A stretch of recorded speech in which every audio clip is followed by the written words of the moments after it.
Boone Carter a acheté une ville fantôme pour 100 $, mais lorsqu'il arriva à ce qui aurait dû être des ruines vides, de la fumée s'élevait d'une cheminée qui n'était pas censée fonctionner. Un jardin a poussé là où les mauvaises herbes auraient dû envahir la terre. Et à travers une fenêtre fissurée, il vit une ombre se déplacer dans une pièce qui aurait dû être abandonnée depuis des décennies. L'acte qu'il avait en poche disait qu'il était propriétaire de chaque bâtiment, de chaque parcelle de terrain, de chaque rêve brisé qui avait autrefois élu domicile dans cet endroit. Mais la femme qui se tenait dans l'embrasure de la porte du magasin général, ses mains ridées serrant un fusil, suggérait que ces papiers ne signifiaient peut-être pas grand-chose pour tout le monde. Boone descendit de son cheval, la poussière tourbillonnant autour de ses bottes usées, tandis qu'il examinait ce qui était censé être son investissement. Le soleil du matin projetait de longues ombres entre les bâtiments, et il pouvait entendre quelque chose qu'il n'avait pas prévu dans une ville fantôme. Des voix, un enfant qui tousse quelque part au fond d'une des structures. Il s'approcha lentement du magasin, gardant ses mains visibles. La femme, dans l'embrasure de la porte, n'a pas baissé son arme, et ses yeux exprimaient le genre de lassitude que l'on ressent lorsqu'on protège quelque chose de précieux contre des obstacles impossibles. Madame, dit Boone en s'arrêtant à une distance respectueuse, je pense qu'il pourrait y avoir une certaine confusion ici. Aucune confusion de mon côté, répondit Dorothy Whitmore, sa voix ferme malgré le tremblement de ses mains. C'est toi qui n'appartiens pas à ce monde. Derrière elle, à travers la porte ouverte, Boone aperçut un espace de vie improvisé. Des couvertures accrochées comme séparateurs de pièces. Des conserves garnies sur des étagères de fortune. Un petit feu crépitait dans ce qui était autrefois une zone d'exposition pour les marchands. Ce n'était pas un camp temporaire. C'était chez moi. J'ai l'acte, dit Boone en tapotant la poche de sa veste. J'ai acheté toute cette ville au comté, légal et approprié. Le rire de Dorothy était amer. Légal et approprié. C'est ce qu'ils ont dit quand ils ont pris la ferme de mon mari. C'était légal et correct lorsqu'ils ont saisi notre maison. Légal et approprié alors qu'ils nous ont laissés sans autre endroit où aller qu'ici. Une quinte de tout résonna au plus profond du bâtiment, violente et humide. Le sang-froid de Dorothy se brisa un instant, ses yeux se dirigeant vers le son avant de se tourner vers Boone. « C'est ma petite fille, dit-elle. Elle est malade et c'est le seul abri que nous avons dans un rayon de 100 miles dans n'importe quelle direction. » Boone sentit quelque chose se tordre dans sa poitrine. Il était venu ici dans l'espoir de traverser des bâtiments vides, peut-être de les nettoyer, de déterminer quel type d'entreprise pourrait fonctionner dans ce coin oublié du territoire. Il ne s'attendait pas à trouver des gens. Il ne s'attendait certainement pas à trouver une famille s'accrochant à la survie dans les ruines des rêves de quelqu'un d'autre. « Depuis combien de temps vis-tu ici? » Il a demandé. « 3 mois, dit Dorothy, puisque la banque a pris tout le reste. La toux intérieure s'est aggravée, et la prise de Dorothy se resserra sur son fusil sans le pointer sur lui. Mais prêt, toujours prêt. « Elle a besoin de médicaments, dit doucement Dorothy, et repose-toi, et un toit qui ne fuit pas quand il pleut. » Boone regarda autour de lui les bâtiments dont il était désormais légalement propriétaire. Certains avaient des toits effondrés, d'autres avaient des murs qui ne survivraient pas à un vent fort. Mais ici, dans ce qui avait été autrefois le magasin général de la ville, quelqu'un avait créé quelque chose qui ressemblait à de la sécurité. Mais la loi était la loi, et l'acte qu'il avait dans sa poche était clair. Il possédait ce terrain, ces bâtiments, tout ce que Dorothy et sa petite fille utilisaient pour survivre. La question était de savoir ce qu'il comptait faire à ce sujet. De l'intérieur du magasin est venu le bruit de quelque chose qui tombait, suivi d'un faible cri à l'aide. Le fusil de Dorothy tomba au sol alors qu'elle se précipitait à l'intérieur. Boone s'est retrouvé à le suivre sans invitation, entrant dans un monde qui n'aurait pas dû exister dans sa ville fantôme. L'intérieur du magasin général avait été transformé en quelque chose entre une maison et un service médical. Des caisses en bois servaient de meubles. Des bandes de tissu étaient suspendues au plafond, délimitant des zones d'intimité, et dans le coin, sur un lit fait de couvertures empilées et de planches récupérées, gisait l'enfant le plus mince que Boone ait jamais vu. Zara Whitmore ne devait pas peser plus de 70 livres. Sa peau était pâle comme le gel hivernal, et lorsqu'elle toussait, toute sa silhouette fragile tremblait sous l'effort. Des cernes noires ombrageaient en ses yeux, et sa respiration était courte et laborieuse. « Grand-mère, murmura-t-elle, sa voix à peine audible. Le seau d'eau s'est renversé. Dorothy s'agenouilla à côté de sa petite fille, pressant une main ridée sur le front de la fille. La tendresse dans ce geste frappa Boone plus fort que n'importe quel canon de fusil pointé sur sa poitrine. « La fièvre est pire, » murmura Dorothy plus profondément que quiconque. Elle leva les yeux vers Boone et dans ses yeux, il vit quelque chose qui lui serra l'estomac. Le désespoir. « Elle a besoin d'un médecin, » dit Dorothy, « de vrais médicaments, pas seulement les herbes que j'ai trouvées là-bas. » Boone examina leur maison de fortune. Des taches d'eau marquaient les murs, là où la pluie s'était infiltrée par des fissures dans le toit. Le sol était irrégulier, avec des planches mal fixées qui pouvaient faire trébucher quelqu'un dans l'obscurité. Cet endroit tenait à peine debout et l'hiver approchait. « Le médecin le plus proche est à Millfield, » dit Boone. « C'est à 2 jours de cheval. Je sais où il est, » rétorqua Dorothy. « Tu crois que je n'y ai pas pensé? Tu crois que je n'ai pas envisagé toutes les options? » Elle se leva, les poings serrés. « Nous avions de l'argent autrefois. Nous avions un chariot, des chevaux, tout ce dont nous avions besoin. Mais la banque a tout pris. Elle a dit que mon mari avait fait défaut sur un prêt qu'il n'avait même pas signé. » Zara s'est remise à tousser et Dorothy. Il retourna aussitôt à ses côtés, l'aidant à se redresser pour se dégager les poumons. Le son était humide et profond, le genre de toux qui annonçait un problème grave. « Combien veux-tu? » demanda soudain Dorothy, la voix tendue. « Qu'on reste jusqu'au printemps. Je peux travailler, je peux cuisiner, faire le ménage, m'occuper des hommes, des vêtements, des animaux, tout ce dont tu as besoin. » Boone sentit le poids du titre de propriété dans sa poche comme une pierre. Cet endroit lui appartenait. Chaque planche cassée, chaque toit qui fuyait, chaque centimètre carré de terrain que ces gens considéraient comme leur foyer, la loi lui donnait le droit de leur dire de partir. Mais en voyant le visage fiévreux de Zara et le regard désespéré de Dorothy, la loi lui semblait une chose froide et tranchante qu'il ne voulait pas toucher. « Je n'ai pas besoin de travailleurs, » dit-il prudemment. Le visage de Dorothy se décomposa. Elle crut qu'il disait non. Elle pensa qu'il allait les jeter dans le désert avec rien d'autre que leurs vêtements et un enfant malade qui risquait de ne pas survivre au voyage. Mais avant qu'elle puisse répondre, avant que Boone puisse expliquer ce qu'il pensait vraiment, ils entendirent le bruit de chevaux qui approchaient. Plusieurs chevaux avançaient à toute vitesse. Dorothy se figea, les yeux écarquillés par une peur plus profonde que tout ce que Boone avait vu jusque-là. « Ils nous ont trouvés, » murmura-t-elle. 3 hommes entrèrent dans la ville fantôme. Comme s'ils étaient les maîtres de la maison, ce qu'ils pensaient probablement être jusqu'à 1 heure plus tôt. Leur chef était un homme mince au regard froid, dont le badge reflétait la lumière matinale. Derrière lui, 2 adjoints, tous 2 arborant le genre d'expression qui suggérait qu'ils appréciaient un peu trop leur travail. Le shérif Marcus Crowe descendit de cheval devant l'épicerie, son regard passant de Boone à la fumée s'élevant de la cheminée, puis au jardin. Ce n'était clairement pas là lors de sa dernière visite. « Tiens, tiens, » dit Crowe, la voix pleine de satisfaction d'un homme qui avait trouvé exactement ce qu'il cherchait. « Dorothy Whitmore, tu nous as menés en bateau. » Dorothy s'avança d'un pas protecteur devant la porte, bloquant la vue du shérif sur Zara à l'intérieur. « On n'est pas entré sans autorisation, Marcus. Cette terre appartient désormais à quelqu'un d'autre. C'est le shérif Crowe pour vous, » répondit-il.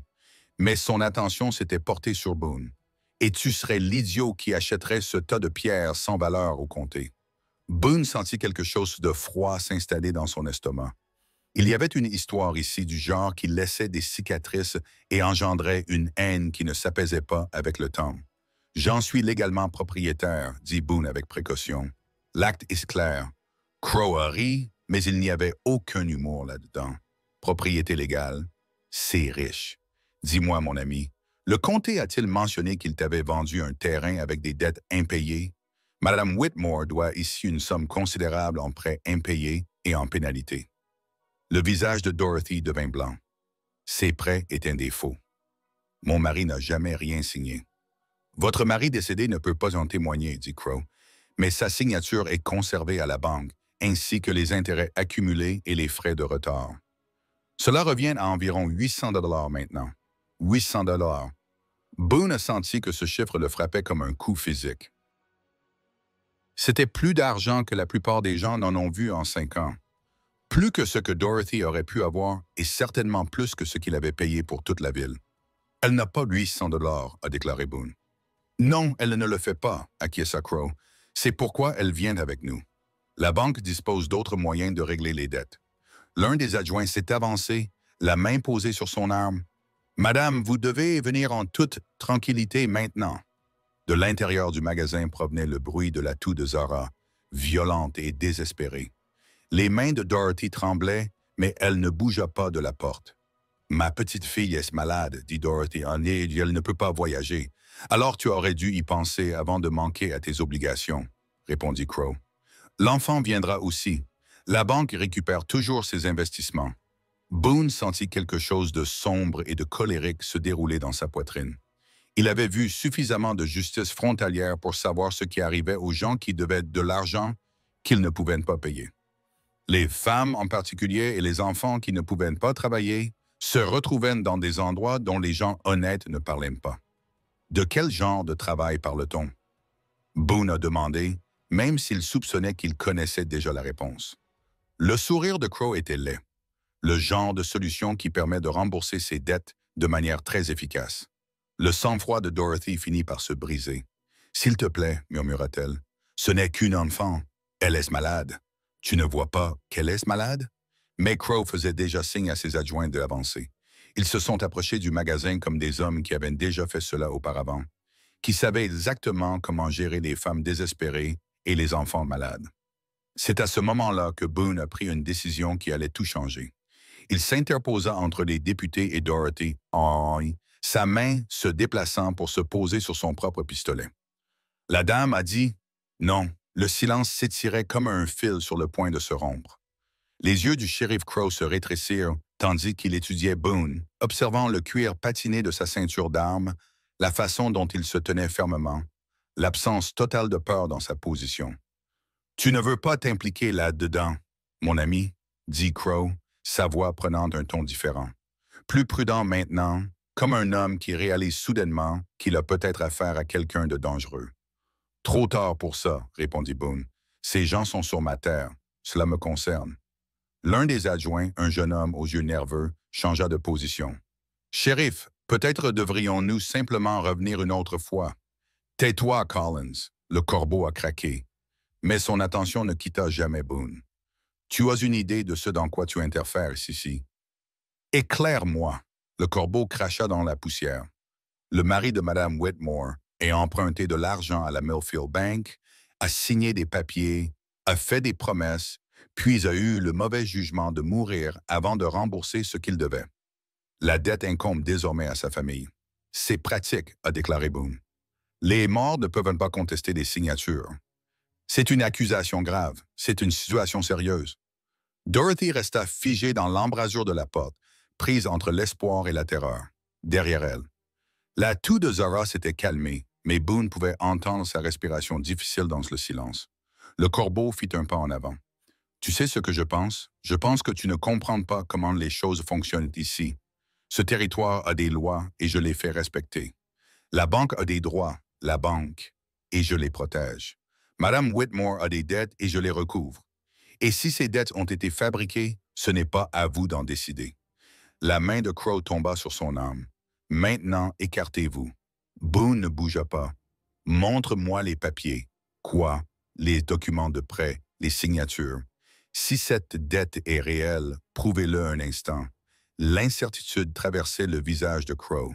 Puis elle a disparu, remplacée par une colère froide. « Je n'ai rien à te prouver, alors tu ne peux pas les prendre. » Le député nommé Collins fit un pas nerveux en arrière. « Shérif, ça devient incontrôlable. » J'ai dit « Tais-toi. » Le corbeau grogna. Il étudia Boone pendant un long moment, puis sembla parvenir à une décision intérieure. « Vous voulez voir des papiers? Bien. Nous irons à Millfield, ferons venir le président de la banque avec tous les documents que vous voulez, mais cela signifie attendre jusqu'à demain. » Dorothy émit un petit son de soulagement. Mais Crow n'avait pas fini. « Bien sûr, cela signifie également que je ramènerai un marshal fédéral avec moi. Et quand il vous verra interférer avec le recouvrement des dettes légales, C'est vous qui serez enchaîné. Boone sentit le piège se refermer autour d'eux. Crow lui donnait une porte de sortie, une chance de s'éloigner et de laisser ses gens affronter leur destin seuls. Il lui suffisait de s'écarter et de faire comme s'il n'avait jamais vu un enfant malade ou une grand-mère désespérée. Mais Azara se remit à tousser, le son était rauque et douloureux dans l'air du matin.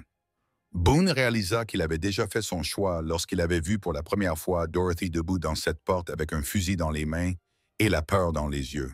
« Amenez votre marshal, dit Boone. Apportez vos papiers, amenez qui vous voulez. » Le corbeau souriait, mais c'était le sourire d'un prédateur qui vient de coincer sa proie. « Vous n'avez aucune idée de ce que vous venez de faire. » Alors que le shérif et ses hommes s'éloignaient, Dorothy parla enfin. « Ils reviendront avec suffisamment d'hommes pour nous prendre tous. » Une fois la poussière du départ de Crow retombée, Dorothy s'affaissa contre le cadre de la porte, comme si toute sa force l'avait quittée. Boone pouvait voir ses mains trembler. Le poids de tout ce qui la frappait enfin maintenant que la menace immédiate était passée. « Pourquoi ?» demanda-t-elle, sa voix à peine plus haute qu'un murmure. « Pourquoi risqueriez-vous tout pour des inconnus? » Boone n'avait pas de bonne réponse à cela. C'était peut-être dû à la façon dont Zara avait l'air si petite et fragile dans ce lit de fortune.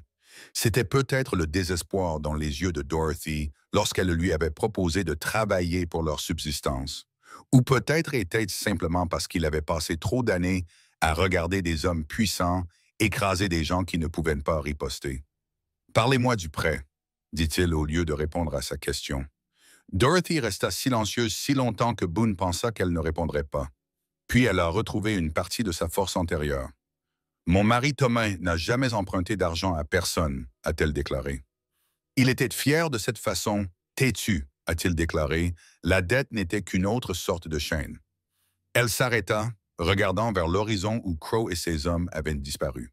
Mais après sa mort, tout à coup, il y a eu des papiers, des documents avec sa signature disant qu'il devait de l'argent à la banque pour des améliorations foncières, des achats d'équipements, des choses que nous n'avons jamais achetées. L'as-tu vu signer quelque chose? Jamais. Et je m'occupais de toutes nos affaires. Thomas ne savait pas bien lire, alors je me suis occupé des formalités administratives. La voix de Dorothy devint amère. C'est pourquoi c'était si pratique que je ne sois pas autorisé à contester la dette. Selon la banque, les femmes ne peuvent pas contester les obligations légales de leur mari décédé. Boone sentit la colère monter dans sa poitrine. Il avait déjà vu ce schéma dans d'autres villes, d'autres territoires, des banques et des fonctionnaires corrompus travaillant ensemble pour voler des terres à des familles qui ne pouvaient pas se défendre légalement. De l'intérieur du magasin, un faible appel retentit. « Grand-mère ». Dorothy se rendit immédiatement aux côtés de Zara et Boone la suivit. L'enfant avait l'air encore plus mal qu'avant. Sa peau était rouge de fièvre et sa respiration était superficielle. Lorsqu'elle essayait de s'asseoir, elle était trop faible pour y parvenir toute seule. « J'ai soif. » Zara chuchota. Dorothy a cherché un seau d'eau, mais il était presque vide. « Le puits à l'arrière fonctionne toujours, » dit-elle à Boone. Parfois, Boone prenait le seau et se dirigeait vers l'extérieur. Le puits était vieux. Son cadre en bois s'est usé et fissuré, mais lorsqu'il a abaissé la corde, il est remonté avec de l'eau claire. Alors qu'il travaillait, il se surprit à penser à 800 $. C'était une fortune pour des gens comme Dorothy. Mais Boone avait bien plus que cela caché dans ses sacoches, l'argent qu'il avait économisé au cours d'années de vie prudente et de ventes de bétail réussies. Il pourrait payer la dette. Problème résolu. Mais quelque chose dans cette solution me semblait erroné. S'il payait, il admettrait que la dette était réelle. Il récompenserait la corruption et l'encouragerait davantage. Et qu'est-il arrivé au prochain corbeau de la famille et à sa banque qui a décidé de cibler? Lorsqu'il revint avec l'eau, Dorothy était assise à côté de Zara, caressant les cheveux de sa petite fille avec une infinie douceur. « Elle a besoin de médicaments, » dit Dorothy sans lever les yeux. « Un vrai médicament d'un vrai médecin et elle en a besoin bientôt. » Crow a déclaré que le médecin le plus proche se trouve à Millfield. Même ville où se trouve la banque. La même ville où Crow a des amis. Dorothy a finalement rencontré son regard. « Si nous y allons, nous ne reviendrons jamais. » Boone posa le seau d'eau et réfléchit à leurs options. Ils pouvaient courir, mais Zara était trop malade pour voyager loin. Ils pouvaient se cacher, mais Crow savait où ils étaient maintenant. Ils pourraient se battre, mais cela signifierait tirer sur les hommes de loi, même corrompus. Et cela leur apporterait plus de problèmes qu'ils ne pourraient en gérer. Il y a peut-être un autre moyen, dit lentement Boone, mais cela signifierait me faire entièrement confiance. Dorothy étudia son visage. De quelle manière? Avant que Boone ne puisse répondre, ils entendirent quelque chose qui lui glaça le sang. Des coups de sabot à nouveau, mais venant d'une direction différente, et ils étaient plus nombreux cette fois-ci. Beaucoup d'autres. À travers la fenêtre, ils pouvaient voir des cavaliers s'approcher de l'ouest. Trop nombreux pour être comptés, ils se déplaçaient rapidement et soulevaient un nuage de poussière qui témoignait d'une certaine urgence. Mais ce n'étaient pas des hommes corbeaux qui revenaient tôt. Ces cavaliers portaient des couleurs différentes, arboraient des drapeaux différents et roulaient comme s'ils possédaient ce territoire. Ce que Boone réalisa avec un effroi croissant. Il pensait probablement qu'ils l'avaient fait. Les motards qui ont fait irruption dans la ville fantôme n'étaient pas des agents de la force publique ni des employés de banque. Ils étaient agriculteurs, éleveurs et travailleurs.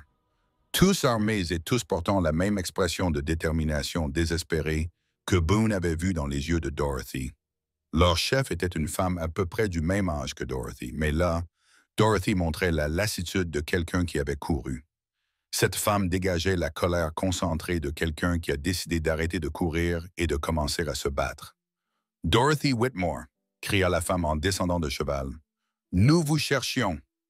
Dorothy sortit du magasin, laissant Zara à l'intérieur mais restant près de la porte. « Ruth Henley, que fais-tu ici? C'est la même chose que vous essayez de rester en vie. » Ruth fit un geste vers la douzaine de cavaliers derrière elle. Nous sommes tous des familles qui ont été touchées par le petit stratagème de recouvrement de créances de Crow. Nous avons toutes eu des maris qui signaient mystérieusement des documents de prêt qu'ils n'avaient jamais signés. Boone sentit les pièces d'un puzzle plus grand s'emboîter. Il ne s'agissait pas seulement de Dorothy et de sa famille. C'était plus grand, plus systématique.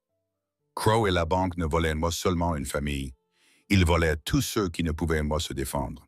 « Combien ?» Dorothy a demandé. « 15 familles jusqu'à présent ?»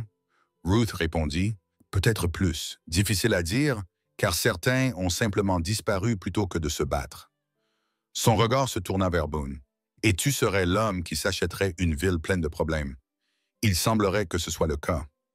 Boone était d'accord. Ruth l'étudia un instant, puis sembla prendre une décision. « Nous savons que les corbeaux fédéraux apportent. Nous savons également que Marshall prend de l'argent à la banque depuis des années. Tout ce territoire est pourri de fond en comble. »« Alors, quel est ton plan? » Dorothy a demandé. « Preuves? » Ruth a dit. « Des preuves réelles qui prouvent que les signatures ont été falsifiées, et nous pensons savoir où le trouver. » Elle sortit un papier plié de sa veste. Samuel Chen, l'employé de banque qui a fabriqué des faux, s'est fait une conscience la semaine dernière. Il a fait savoir qu'il était prêt à témoigner, mais seulement si nous pouvions garantir sa sécurité. « Où est-il? » Boone a demandé. « Il se cache dans l'ancien camp minier à environ 20 mètres au nord, mais Crow a des hommes qui le recherchent. Et s'ils le trouvent en premier, Ruth n'a pas besoin de terminer cette phrase. » Dorothy regarda en arrière vers le magasin où Zara toussait à nouveau. « Je ne peux pas la quitter. Elle est trop malade pour voyager. »« Nous le savons, » dit Ruth doucement. « C'est pour cela que nous sommes venus ici. Certains d'entre nous restent et protègent la ville. D'autres vont chercher Chen et le ramènent ici pour que le maréchal l'entende. » C'était un plan raisonnable, mais Boone pouvait en voir les défauts. S'ils divisaient leurs forces, les deux groupes seraient vulnérables. Si Crow trouvait Chen en premier, leur seul témoin disparaîtrait. Et si le Marshal fédéral était aussi corrompu que Ruth le prétendait, les preuves n'auraient peut-être pas d'importance de toute façon. « Il y a un autre problème, » a déclaré Boone. « Même si nous prouvons que les dettes sont fausses, qu'est-ce qui les empêchera de brûler cet endroit et de prétendre que nous avons résisté à l'arrestation? » Le sourire de Ruth était sombre. « Rien. C'est pourquoi nous ne nous contentons pas de recueillir des preuves. Nous rassemblons des témoins. Il y en a beaucoup. » Elle fit un geste vers l'horizon et Boone vit d'autres nuages de poussière au loin, d'autres cavaliers s'approchant de différentes directions. « Les rumeurs sur ce qui se passe ici se répandent. » Et continuait Ruth. « Des journalistes de 3 villes différentes se rendent dans cette direction. Des enquêteurs fédéraux de la capitale territoriale. Même certains chefs tribaux de la réserve viennent voir de quoi il s'agit. » Dorothy regarda les nuages de poussière qui approchaient, Vous transformez cela en cirque. Nous transformons cela en spectacle public. Ruth a corrigé. Quelque chose de trop gros et de trop visible pour que Crow et ses amis puissent le balayer sous le tapis. De l'intérieur du magasin, la toux de Zara est devenue violente, suivie d'un faible cri à l'aide. Dorothy se précipita à l'intérieur et Boone la suivit. L'enfant était assise, mais son visage était rouge de fièvre et ses yeux étaient flous. « Quelque chose ne va pas, » murmura Dorothy. « C'est différent. Pire. » Boone s'agenouilla à côté du lit de fortune et vit ce que voulait dire Dorothy. La respiration de Zara devenait plus laborieuse, et lorsqu'elle toussait, des gouttes de sang coulaient sur ses lèvres. « Nous avons besoin de ce médecin, » dit Dorothy, la voix brisée. « Nous avons besoin de lui maintenant. » Mais comme appelés par leur désespoir, ils entendirent un nouveau bruit venant de l'extérieur. Un seul cheval s'approche au galop, son cavalier poussant fort. À travers la fenêtre, Boone vit le shérif Crow revenir seul, chevauchant comme si le diable lui-même le poursuivait. Et quand Crow descendit de cheval, Boone put voir quelque chose sur le visage de l'homme qui n'était pas là auparavant. Pur. Le cheval du shérif Crow était couvert de sueur, et l'homme lui-même semblait avoir vu sa propre tombe. Il descendit de cheval, les mains tremblantes, ses yeux passant entre des familles rassemblées, et les nuages de poussière à l'horizon qui promettaient encore plus d'arriver. « C'est allé trop loin », a déclaré Crow, sa voix ayant perdu son autorité d'antan. « Beaucoup trop loin. » Ruth Henley s'avança, la main posée sur son arme. « Qu'est-il arrivé à votre marshal fédéral, shérif? » Le rire des corbeaux était amer et désespéré. Marshal Spot, abattu sur la route par Samuel Chen. Les mots ont frappé comme un coup physique. Boone sentit Dorothy se raidir à côté de lui tandis que le visage de Ruth pâlissait. Si leur seul témoin avait tué un marshal fédéral, tout aurait changé. Chen serait désormais traqué comme un meurtrier et son témoignage n'aurait aucune valeur. « Tu mènes, » dit Ruth. Mais l'incertitude s'insinuait dans sa voix. « Suis-je? » Crow sortit un badge taché de sang de sa veste. J'ai trouvé ça sur la route avec le corps de Marshall Davidson. Chen a laissé une note disant qu'il ne serait pas capturé vivant, qu'il préférerait mourir en combattant plutôt que d'être pendu pour faux. Boone étudia le visage de Crow et vit quelque chose qui le glaça. Le shérif ne mentait pas sur la mort du Marshal, mais il y avait autre chose dans son expression, quelque chose qui suggérait que la vérité était plus complexe.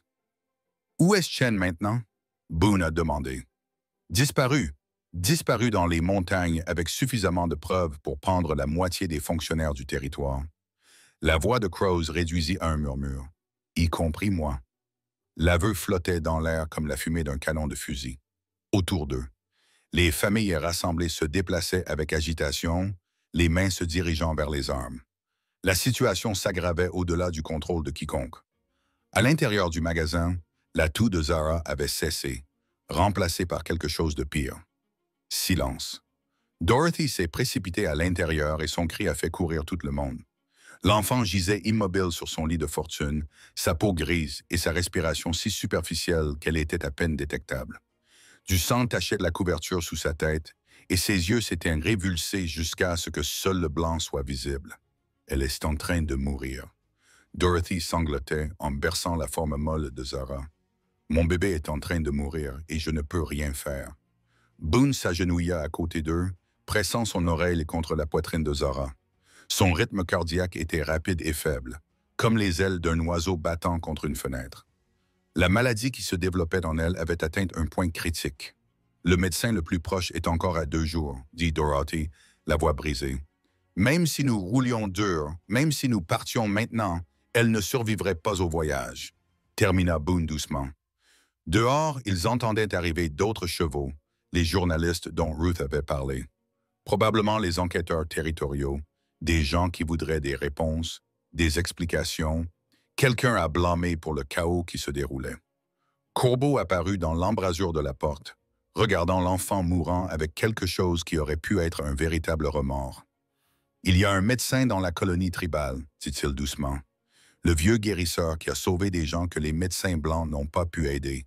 C'est 30 mètres à travers un terrain accidenté, » protesta Ruth. « 2 si tu connais les bons sentiers, » répondit Crow. « Et je les connais. » Dorothy leva les yeux de la forme immobile de Zara, l'espoir et la suspicion se lisant dans ses yeux. « Pourquoi nous aideriez-vous? » Après tout cela, Crow resta silencieux pendant un long moment. Quand il parlait, sa voix était différente, plus vieille, plus fatiguée. Parce que j'ai aussi une petite fille et parce que je suis fatigué d'être le genre d'homme qui laisse mourir des enfants pour de l'argent.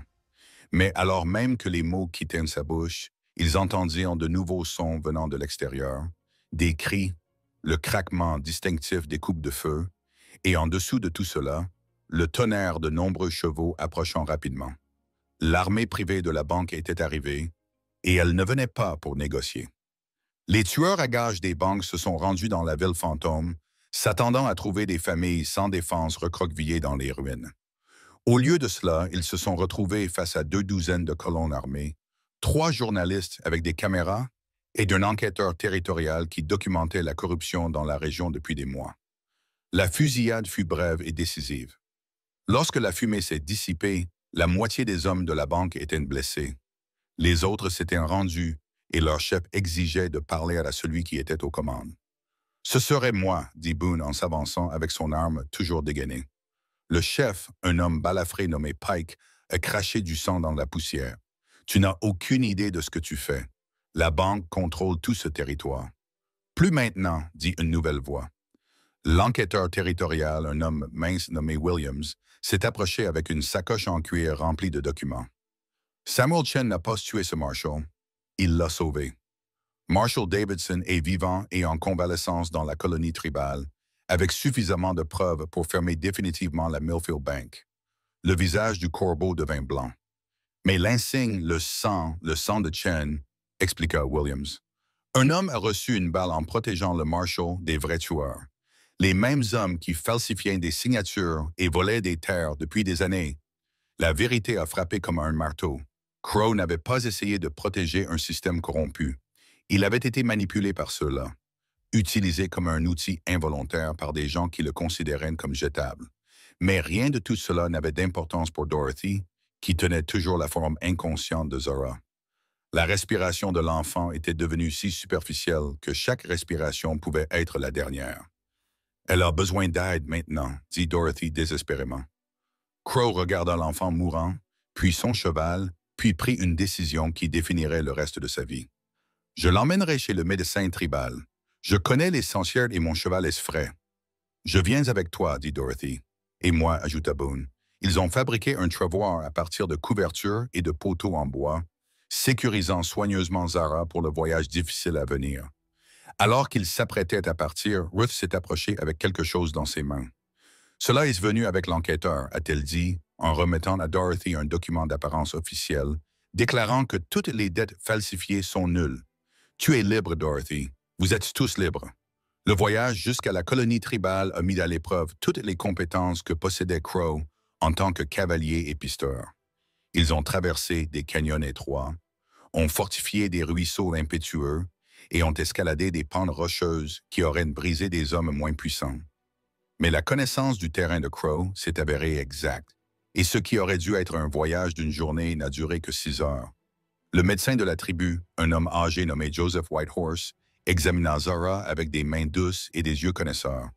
Il travaillait avec des herbes et des médicaments traditionnels, mais aussi avec des techniques qu'il avait apprises auprès de médecins blancs des années auparavant. « Pneumonie, » dit-il simplement. « Mais pas trop tard. Pas encore. » Pendant 3 jours, ils sont restés dans la colonie tribale pendant que Zara se battait pour sa vie. Dorothy ne quittait jamais sa petite fille et Boone se retrouvait à l'aider dans tout ce qui devait être fait. Pendant ce temps, Crow passait son temps à écrire une confession détaillée sur tout ce qu'il savait concernant la corruption de la banque. Le 4e jour, Zara ouvrit les yeux et demanda de l'eau. 6 mois plus tard, la ville fantôme avait un nouveau nom, New Haven.